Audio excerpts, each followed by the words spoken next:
since ever so often I like to talk about things outside of the nerd culture, well, I guess this is still nerd culture, I guess. Yeah, it's science nerd stuff rather than media nerd stuff. I decided to talk about a fun little idea, and I've been talking a little more about these on and on. One was a Patreon request, one was another spawn, and this is basically a what-if scenario of what if you had dinosaurs, specifically raptors, and I'll get into what species of raptor in a moment. What if you had raptors existing in the modern day Africa? It was a conversation I once had, and always stuck with me, and I thought, you know what, this could make an interesting video. This could make a fun, interesting video to kind of talk about and maybe get a discussion going on what would it be like if there was an actual raptor pack in Africa. Like, let's say, like, southern Africa. Like, let's say, like, where you would find, like, somewhere in Kenya or somewhere in that general area. Now, for preference, I am aware that raptor packs is now kind of like for debate, because it's now been theorized that raptors did not travel in packs unless it was like of a dire situation. It seems now that the working theory for raptor packs now is that it wasn't so much a pack, it was more like, let's just gang up on one person, and then we'll go our separate ways. It seems now that raptors are now being seen more as like leopards and cheetahs, where they were more solitary and would only hang out ever so often if the situation called for it. So that's what but that's just a theory. But yeah, so let's just say, for sake of argument, we have a raptor pack, about, let's say 8. Like, let's say 8 raptors, and specifically what species of raptor we are talking about here is that we're going to be talking about Deinonychus. Technically, it isn't in the species development, but Deinonychus is probably the perfect raptor, dromaeosaur, I guess you could say the scientific name. It's the perfect dromaeosaurid to use for this kind of environment, because it's not too dissimilar from what the environment it had in the past. Granted, it's a little more humid than its original home, but it's not the wildlife in and of itself. At least the body size of the wildlife it encountered is not too dissimilar from what it encountered in that time frame. Now, let's say this pack of 8 Deinonychus are in Africa. Obviously, we have to talk about the elephant in the room: fucking elephants.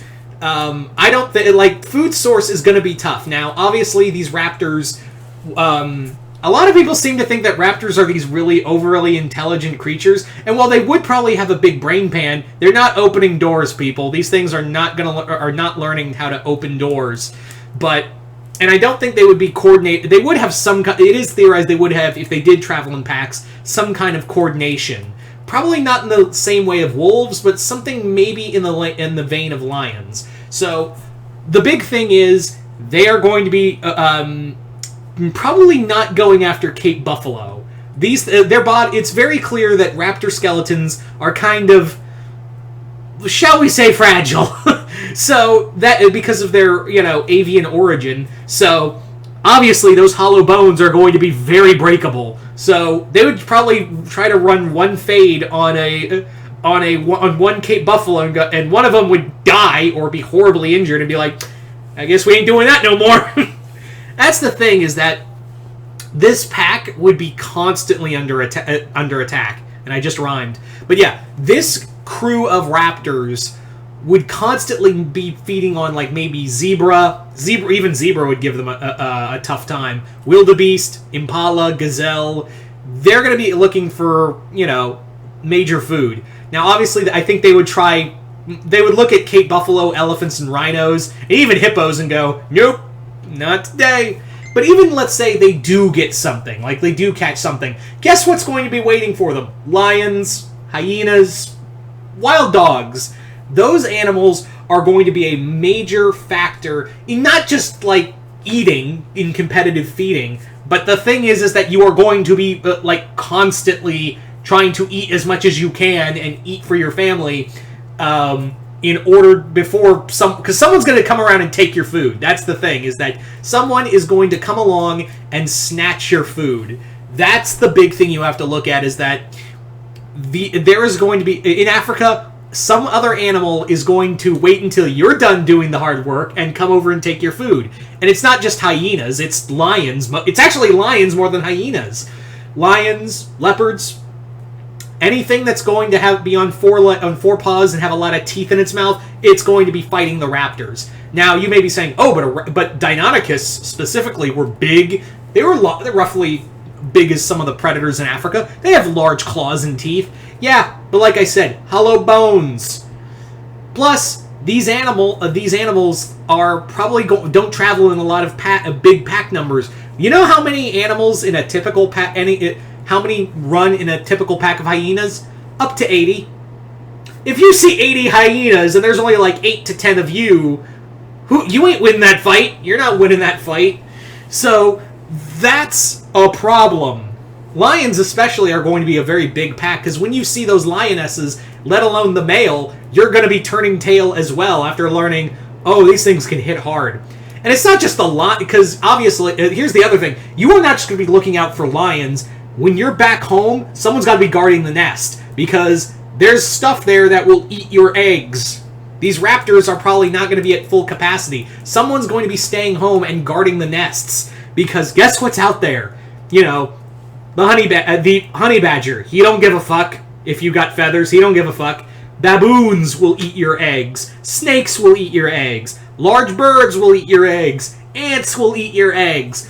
There is literally nowhere safe in Africa that will. They literally have to leave raptors would literally have to leave a sentry in the nest or by the nest to protect it. And even then, like, good luck, because if you just left one, he or she's probably getting killed by whatever animal, and the eggs are all going to get stomped or crushed. That's the other thing, is that if you have a large animal just wander in, just going to stomp on the eggs as they just mosey on through, and the raptors are probably not going to be able to do much about it.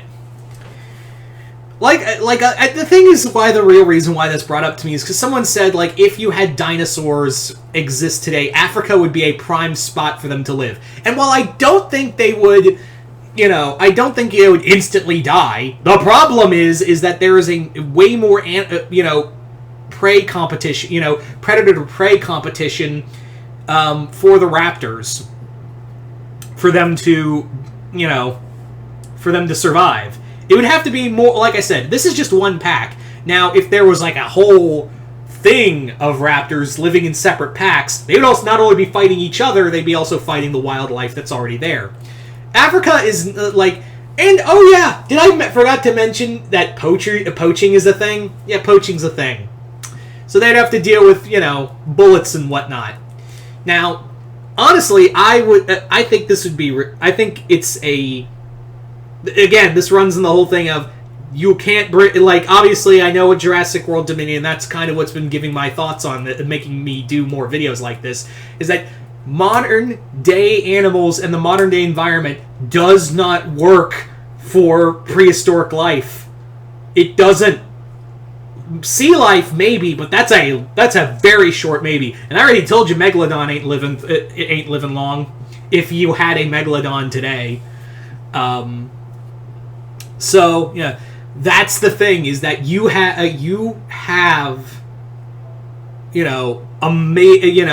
if you put raptors in Africa, I don't know how long they live. Now, obviously, yes. Could they survive as a family unit? Probably, That's how a lot of animals, like I said, hyenas, not wolves, wild dogs, lions, they survive like that. Baboons survive like that.